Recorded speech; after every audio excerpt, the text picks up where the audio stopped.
Hi, I'm Corey. Welcome to Creating with Scraps. This video is part of a collaboration organized by Rachel from Rach and Bella Crafts and utilizes a kit that was collaborated on with Rachel and Angela Kerr.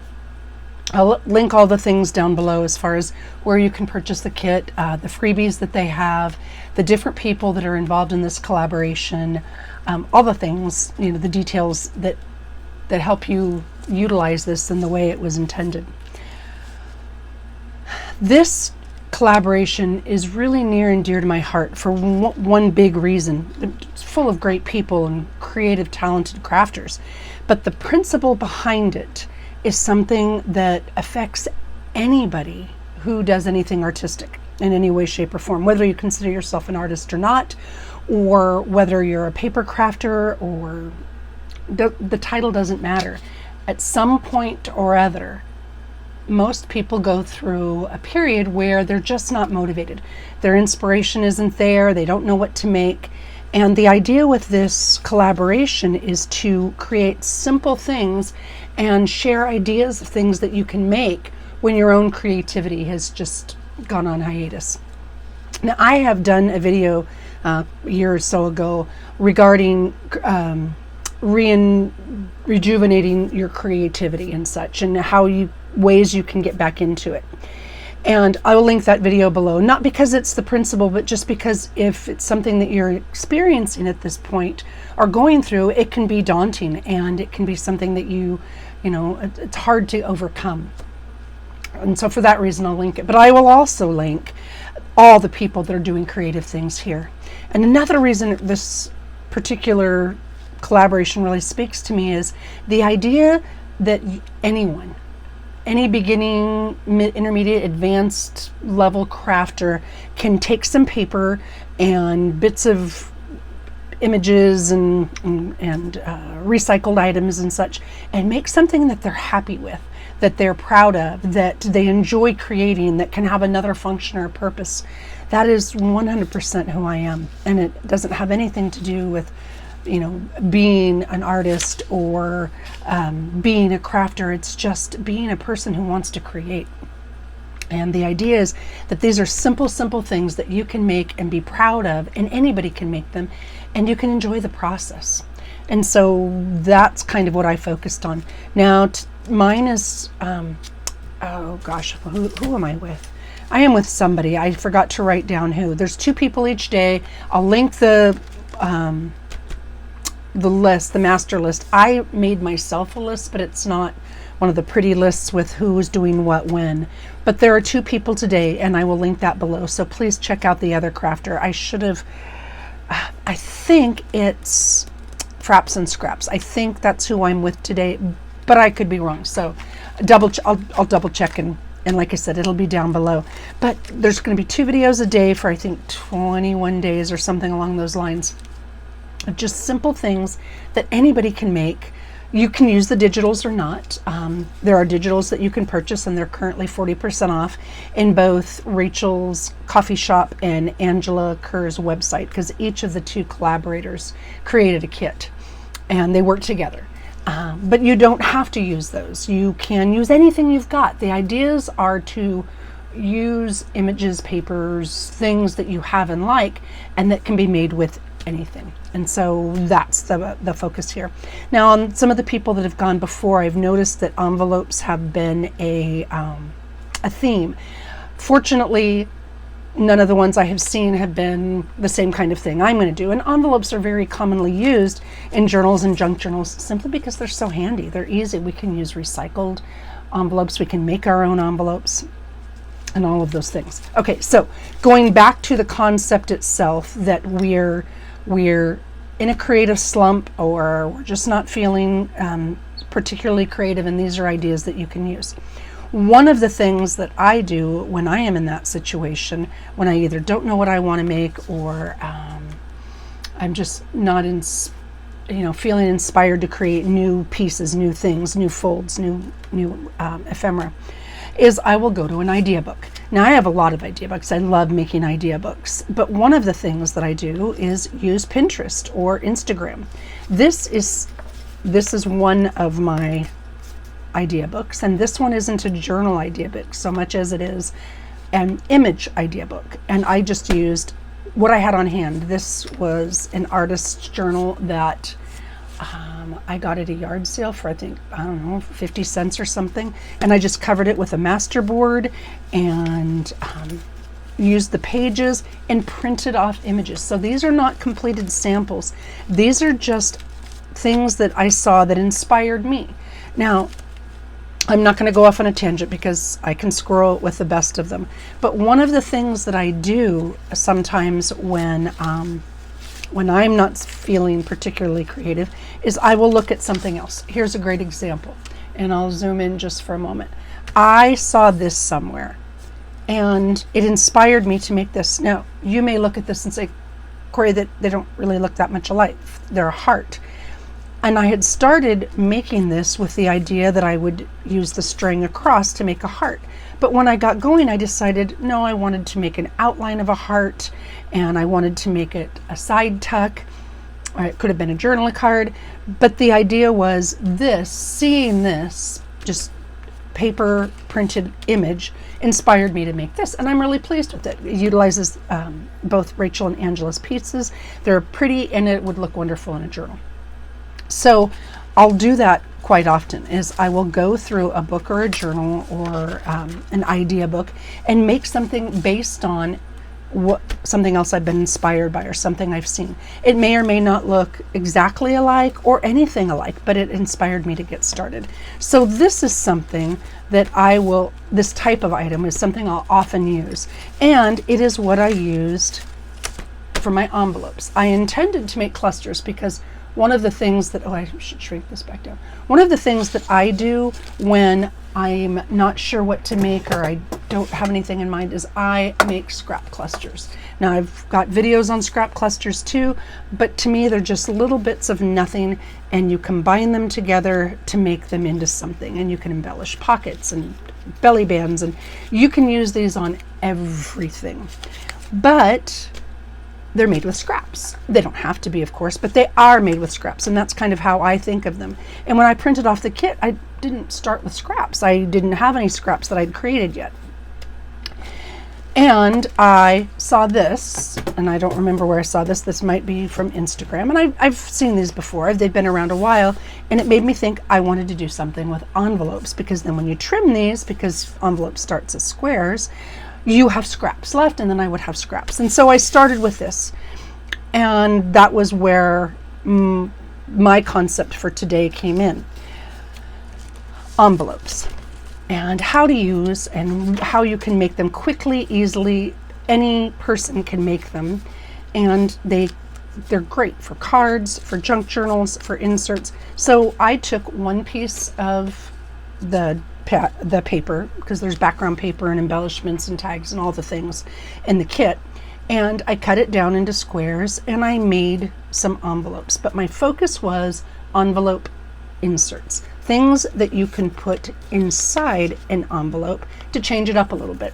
For example, this one has some window film or window transparency and some dried flowers on the inside, so that the focus can be, you can put it in as a pocket in your journal, and then maybe like a little mini notepad, but you can still see the really pretty dried flowers behind it. So an insert inside your envelope. So that's why I'm calling these envelope inserts. Here are two of the little tag bits from the kits into journaling cards. And I wanted the focus to be on these pretty pieces. So I made another envelope to hold them, but then I lined it with a piece of plain paper so that the focus would be not on the background image, but on the tags that were going inside, just to change up the look a little bit. So there's two different envelope inserts. Here is one, it's kind of hard to see because it's tiny, that has just a bit of lace in there. I sewed a piece of lace in there to give it a different texture and feel, and then put just a little journaling card or a journaling tag in there.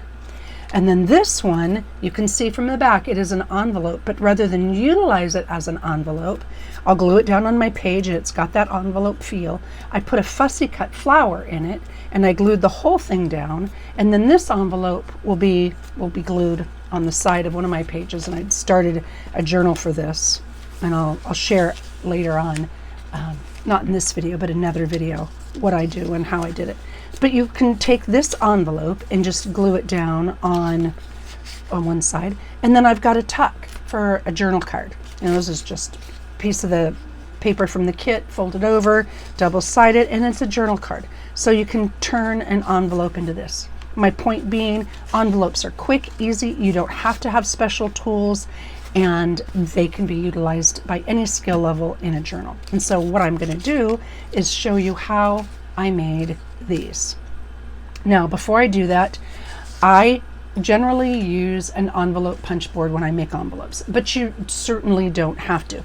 And I'm going to very, very quickly put these aside and show you how you can make an envelope with any square piece of paper. So what I did is I printed the fussy cuts, and I printed some of the pages of the kit, and I didn't have one in mind that I was going to use, but I will show you something. So this is one that I printed, and let's see, that's one that I printed, and oh, here's another one. This is one of the freebies. There are a couple beautiful, beautiful freebies that they have gifted us, and this is one of them. And the freebies are available both on Angela's website and Rachel's Ko-fi account, K-O-F-I, Ko-fi account. Absolutely gorgeous. So I will utilize some of these because they're so pretty. And again, these are the freebies, and then the kit goes with them fabulously. All right, so pieces of A4 or 8.5 by 11 printed paper. That's all these are. Now you can do this. This is directional. When you're making an envelope, you start with a square. Well, you don't have to, of course, but many times you start with a square and you're going to be turning sideways. So directional, like this one's not such a big deal, but there are some words and there are flowers. So I might not want something that's directional to create the envelopes. You can use it, it works, but it's not necessarily the easiest or the best. This is, I just printed it twice, but this one I'll show you how you can make an envelope without using an envelope punch board. You can just make a super simple basic envelope. And this, I believe, is the first thing you want to do is make a square piece of paper. And I believe this is about 8 inches. The square size doesn't matter. If you go really small, it can become challenging to fold it and to put much into it. So let's see, this is about an 8 1/4. So I'm going to trim it 8 1/4 again because I want to start with a square. And now I have some scrap paper. This one's a beautiful piece that I could probably use, you know, for the back of a tag or a bookmark or something. A lot of things I could use that. So I'm starting with a square. This just happens to be 8.5 or 8 1/4, I think I said. All right, in order to make an envelope without a punch board, I'm gonna zoom a little bit maybe.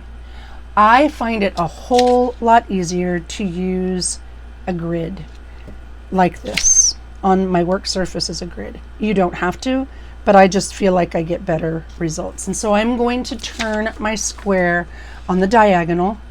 So I've got a diamond, and I'm going to put one point of the diamond in the center of a line on my work surface, right? I don't know if you can see that there. Center, and then I'm going to do the same thing with the bottom. So they're straight on the line, and that means I'm starting with a fairly straight piece. And then you can tape it down. I'm going to use, I have these chess piece like magnets to hold them in place. Then I'm going to take the two corners and match them up so that they meet on that center line. They can overlap a little bit if you need them to. They don't have to overlap, but I want them to meet on that center line. And again, it doesn't have to be perfect, but you do want to make it kind of close because that's going to get you your best envelope. When I crease these sides, I'm using again this line on my work surface to make sure that they're straight. I want this to be as straight as possible because I want it to be mostly square. And you can see here how it folds. So I'm just making sure that I make that mostly straight, and I'm going to do the same thing on the other side, fold it in and make it mostly straight. All right, so I've got my diagonal, two sides folded in. Now I'm going to take the bottom and fold it to just above the top. So I'm going to have a little bit of an overlap here. I want it to go above the point where the two side folds meet.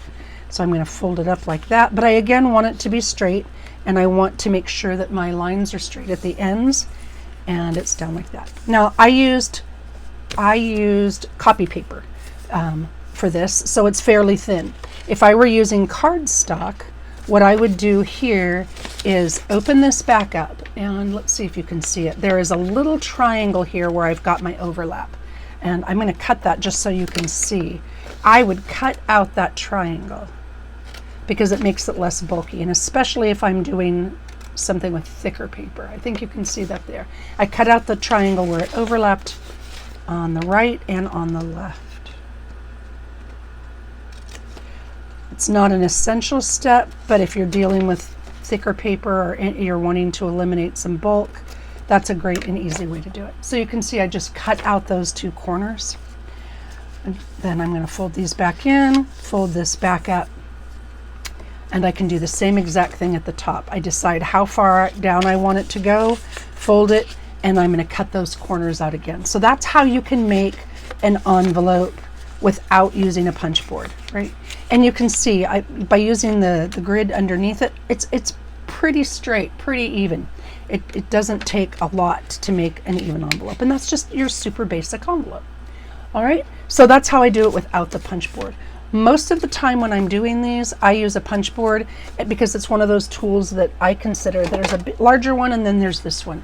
This is a We Are Memory Keepers envelope punch board. I don't know what it costs now. I've had this for many years. I believe I bought it at Tuesday Morning many years ago for like $4.99. It was really inexpensive. Probably has gone up. Everything has gone up, but it's an essential tool in my kit. I think it's well worth the investment. I use this one significantly more often than I do the larger one. So I'm going to use this to make these now simply because it's easy. So I've got this piece of double-sided paper, and I chose this one simply because it is, I guess it is a little bit directional. Maybe I won't use that one. Nah, I like it. It's not directional enough that it's going to irritate me with words upside down and that type of thing. Sideways I don't mind so much, but upside down words, it's not my thing. So I've got just this piece of paper, and I had trimmed it a bit, so it's not even a full 8.5 by 11 sheet. What I want to do, I think this envelope started life as about 5.5, something like that. So this size envelope, about the size of my hand, I believe it started at about 5 inches. So we're going to do that. We're going to cut this one down. I don't know what the actual measurement is of the whole thing, but for the sake of ease, I'm going to make this a 5-inch square. And I'll save these and show you how to make smaller envelopes. So yeah, I think this was a 5-inch. Maybe it was 5.25. I don't remember, but it's about 5 inches. And that was this one, not that one. So maybe it was 5.25. Either way, that's the beauty of it. You can use scraps. The size is not a big deal unless you're trying to make it large enough for a specific project, and then you have to do your measurements. But even these envelope punch boards give you the measurements, what size envelope you need to end up with, and what size paper you need to start with. So there you go. Okay. If you want to, because this is a square piece of paper, if you want to make your envelope perfectly square, you go halfway. So this one I said was 5 inches. So if I were wanting to make this a perfectly square envelope, I would score it I would cut it and fold it at 2.5 inches. But I never want, well, I shouldn't say never. I rarely want it perfectly square. I want it more rectangular. So I'm going to go either larger or smaller than 2 inches, or 2.5. So in this case, I'm going to use 2.25, and I'm going to punch the notch that it creates, and then I score a line on the divot. And then I don't have to use the measurements any longer. I use the line to line the previously scored line to line it up. I line the edge of the notch up with that, push again, and score. And I do the same thing a total of 4 times. I line it up on the score line, push, and score. And then the last one, line it up, push, and score. Okay, if you like see, and there you go, you've got your basis for your envelope. If you like squared corners, you can leave them square, but this also has a corner punch to round the corners of your envelope. And at the end here, and you can use your regular corner rounder if you choose, but this is the corner rounder that's built in, and you just push straight down and you can round the corners. Sometimes you have to clear it out because it gets full. It's not a deep, you can see here it punches out, so you might have to clean it out a little bit to make sure it punches, but it's a nice round corner. All right, so we're making this one first, the one with the flowers. Well, there's flowers here, so I'm going to put the polka dots on the outside. So I've got it all punched. I'm going to fold these in on the lines that I scored. You can ink it if you're an inky person. Like here, you can see I inked this one for the sake of speed. I'm not going to ink this one here. And there is my envelope. The ink makes it pop out a little bit more, but it works just fine. So there's this. Now, I know a lot of people don't like to measure, but for this, zoom in a little bit. For this particular project, you do need to measure once. And my total dimension on this is 3.5 inches wide.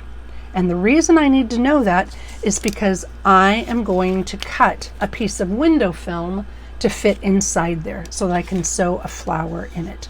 Now you can glue it, but I find it works a lot better to sew. So I've got a scrap piece of window film here, and I have to make sure it's just a smidge under 3.5 because it folds at 3.5, so I'm going to make it just maybe a 1/16 of an inch smaller than 3.5.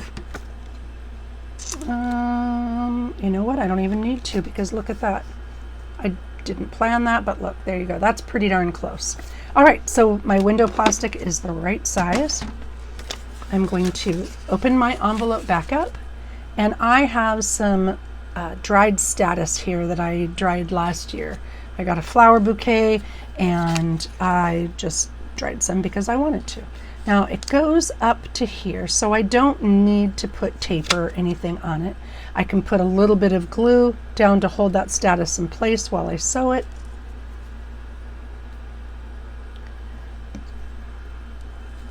I dried baby's breath print as this I've inked a little bit with Tim Holtz Distress Sprays. You can use regular ink. You can just take an ink pad and spray it and get it wet and dip your flowers in it and then let them dry. Baby's breath and status work beautifully for that. All right, I have just a little bit of this faux vintage cello tape left, and I like the way that holds it down and the way it looks, so I'm going to cut a little bit of that off and tape that down. And I'll put that up here. Just kind of hold it in place while I'm working. Oh, there we go. I kind of like that. Yeah, I like the way that looks. All right, then I'm going to take my piece of window transparency, don't know how well that shows up, and I just lay it in on top. Now you can use tape, you can use the quilting clips. What you do with the quilting clips, for those who may not know, is they come with these little teeth at the ends. You can get them on Amazon, you can get them at a quilt store. They're just little clips. And if you get the ones with the little teeth, I just get an emery board and do this until the teeth are gone, and that way you don't have marks in your paper. So there's a tip for those of you who may be new or didn't know that. All right, so I'll lay it on top like this, and I'm going to hold that in place on the bottom. I'm going to grab another one and hold it in place. Now I'm not going to bring the sewing machine over. Like I said, you can glue this. For me, it's just a lot faster to sew it. So here, I'll put these here for you to look at while I sew that really quickly. I keep my sewing machine right next to my desk. It's got its own arm, table, what have you. And I'll show you what it looks like when we're all said and done. I've got it on a slow stitch right now simply because I was sewing in signatures on the journal that I was making. And I will share that later. I believe the videos run through the 21st, and so like maybe on the 22nd or something, so I don't interfere with anybody, I'll show you some of the things I made using those inspiration pieces, and I'll show you the journal, because like I said, I really love learning from other people, sharing ideas with others, and being inspired by other folks. Okay. And, oh, I forgot, I had a wide stitch on there because when I sew my signatures in, I use a stitch with more distance between it, and I hadn't changed it. But you know what? This works just fine. So I sewed around the edge of that window film transparency, what have you. You can maybe see it on the back a little better. And you can see I just now need to trim this down. And I leave that because I find it easier to make it fit perfectly after the fact. I make it fit on the inside when I start, but at the end I just, and you can use your corner punch to punch that corner if you wanted to make it perfectly symmetrical, but trimming it with the scissors works just fine. And that, and then glue it in place, and that is how you make a dried flower insert. Now you could use die cut flowers if you don't have dried flowers and you wanted to make it smooth so that it didn't get in the way. That would work just fine. But for the sake of this one, dried flowers, and then I'm not going to glue it down right this very second because I will ink it so that I can gift it to someone. But that is insert number 1 using window film and some dried flowers. And this was just a scrap of I think a Tim Holtz piece of paper or something. It was on my desk and I thought, oh, I like the way the colors match. So I used it and glued it on there just for a bit of ephemera. You could use any tag or label or ticket. All right, envelope number 1. Envelope number 2. This one has a white insert. And again, I did that. You can use this, you can use embossed paper. You can use wallpaper. You can dry emboss it yourself. See, I have this pretty wallpaper here. I could use that as an insert, but the idea is just to do something contrasting to make whatever's going in the pocket stand out. So that was my purpose here, and I'll show you how you can make that. Okay. Let's see. I've got this piece, and I don't know how wide it is, but let's figure it out. So this is 4 1/4. So I'll cut mine to a 4 1/4 square, and see I still have 2 more pieces that I can use for the littler envelopes. So 4 1/4, so maybe I will punch this one at 2. Okay, punch, score, and again, I just do this because it's quick. Punch, score. I mean, you can make an envelope in well under a minute. Unless, of course, you're on camera, and then you probably, be like me and fumble a little bit. Punch, score. Okay, so there you go. There's my envelope, and I'm going to round the corners. Put those up here. Corner rounder is another tool that I encourage new folks to invest in. They're not spendy. Even now, you can get them for under $10. I use one by We Are Memory Keepers that has, well, here, I've got it right here. I believe it's We Are Memory Keepers. Maybe I'm wrong. But it's got 3 different sizes on one punch. So instead of having 3 punches, I've got 1 punch, and it gives me a variety of corner rounded sides. So, all right, here we go. Now I've got my envelope. Let's see, this one was polka dot, so maybe I'll make this one flowers on the outside. And again, I'm going to fold up, and I can decide whichever way. Maybe I wanted this to be a long one instead of, you know what, why not? So let's do that. So I'm folding my sides. Oh, because of where it goes, that doesn't work as well, but that's okay. We'll just go like this. And like that. All right, so I've got this envelope. I've got it folded, but now I want to make an insert. So my dimension on this one is about 2 3/4 of an inch. So I'm going to take a piece of just plain old scratch paper. Well, here you go. This will work. This is, I use this for my glue papers. I recycle papers from school. Use them as my glue pages, but for the sake of an insert, I can certainly use it there. So I said that was 2 3/4. So I want it about between 1/4 and 1/8 of an inch narrower. So if this is 2 3/4, maybe I'll go 2 1/2 or 2 1/2 plus a little bit. Something like that. Okay. And then I'll use the rest of that as a glue page. And I will just cut it off there. Okay. So basically I've made a piece that is about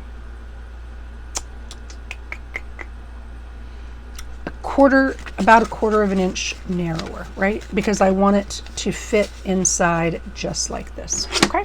Just a little bit smaller. Then what I do is I'll put this down as my pattern, and I'll just simply trace around that edge. Okay. I'll use a trimmer. You can use scissors. You can see I didn't even do a perfect trace. I just kind of did a loose trace. And then I'll use my trimmer and the line that I created and cut that down.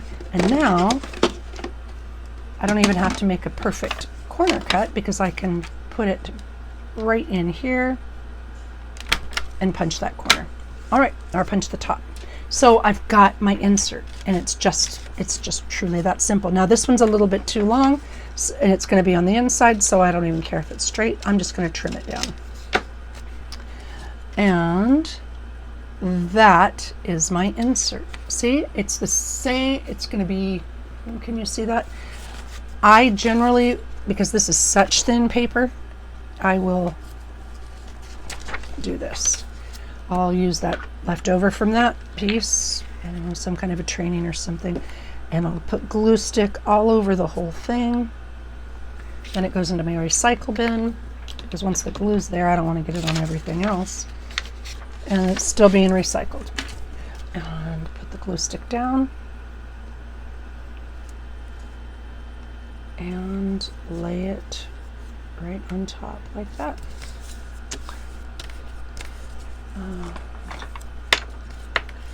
There we go. Make sure it's down nice and tight.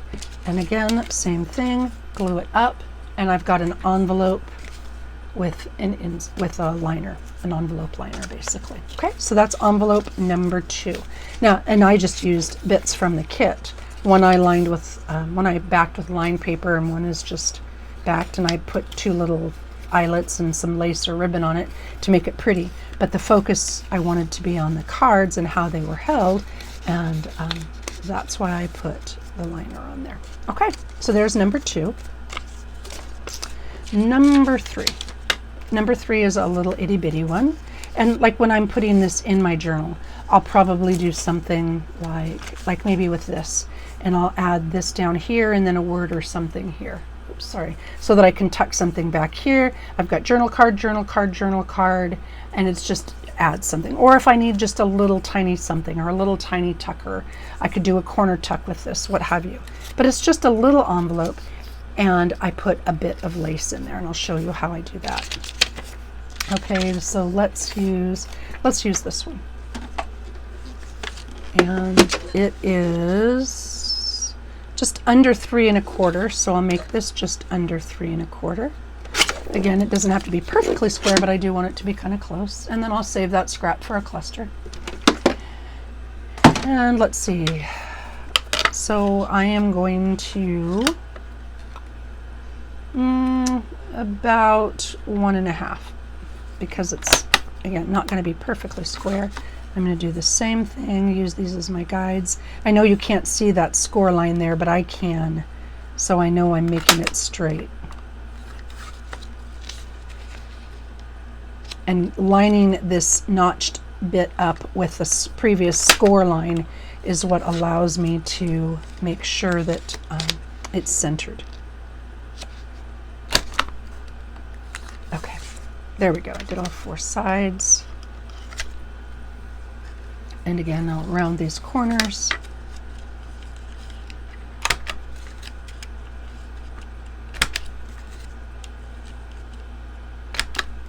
Whoops. And that's what happens sometimes if you don't put it in straight, you'll get a little divot out of there, but it's not a big deal at all because it's an easy fix. You just put it in and punch it again. Okay, so I've got this, and let's see, do I want polka dots on the outside, polka dots on the inside? I don't know. It doesn't matter. I've got a bin of lace. Now, I love lace. Love lace. I love collecting vintage lace. I love using vintage lace, but I've gotten to the point where I have so much that I just keep a big bin on my desk at all times because I'm trying really hard to use more of it.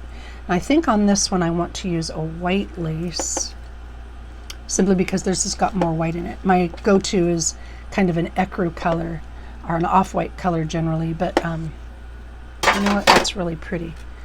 I think I'll use this one. Okay, so I've got a bit of lace. That's just so pretty. Gosh, I love lace.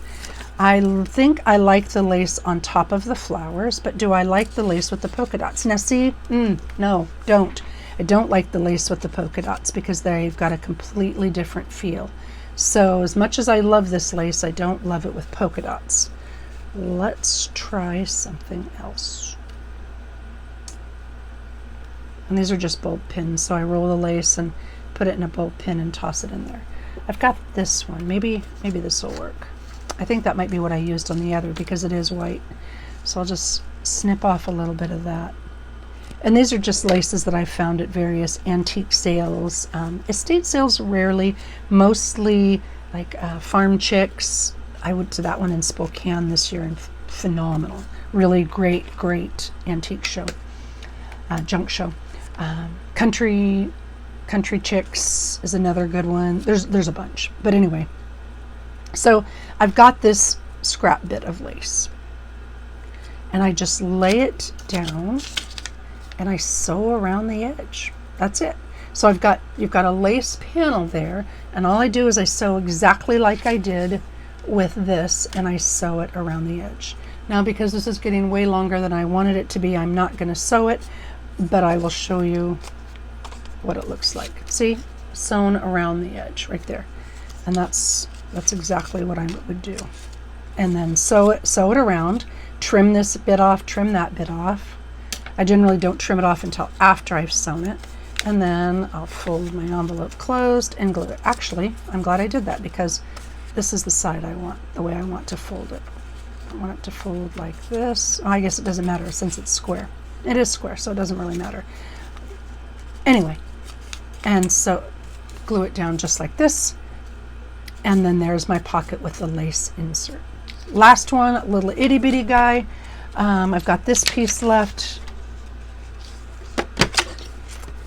And this one is just shy of 2.5. So I will make that 2.5 square. And you can see, you can use small bits to make your envelopes. So 2.5, so 2 1/4, or 1 1/4 would be half. So I'm going to do 1 1/8. So I don't want it square. So I'll do 1 1/8 on this one.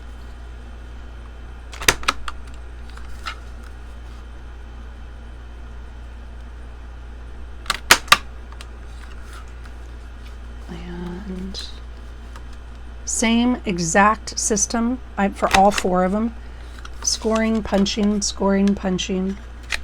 Punching, scoring, I guess punching, scoring. Or you can fold it like we did with the first envelope. Any square size you want. All right, now this one, I am going to do this, fold it up. Yeah, that's pretty. Or do I want to do it this way? That's pretty too. So that's the beauty of it. You have an option. Okay, so I'm going to do it just like that. Now I believe I thought I did, 1 fussy cut. Well, I've got lots of fussy cut pieces. I probably should have pulled them out. So this is just a little too big to fit in here. But there's no reason on earth it has to fit all the way in. And that's kind of what I did here. I utilized that flower. I tucked part of that flower in, and then I glued it down on top of it. So here I would go something like this. Yeah, see, look how pretty that is. I'll just use this one. Take a fussy cut. There's a whole bunch of little fussy cut pieces, and I have cut some already pre-cut. Like here we go. I cut this really pretty little book. There's birds. There's all the things. But anyway, this one's a little book set, and I'll put a little bit of glue on, and I will put it in part of my envelope. Now, normally I use an eyeshadow applicator and a little bit of ink because I don't like white edges. So I would ink around this all the way around to make it stand out a little bit before gluing it in. But for the sake of speed, I'm not going to do that step. Put a little bit of glue on the back where I want it to go, right about here. Okay.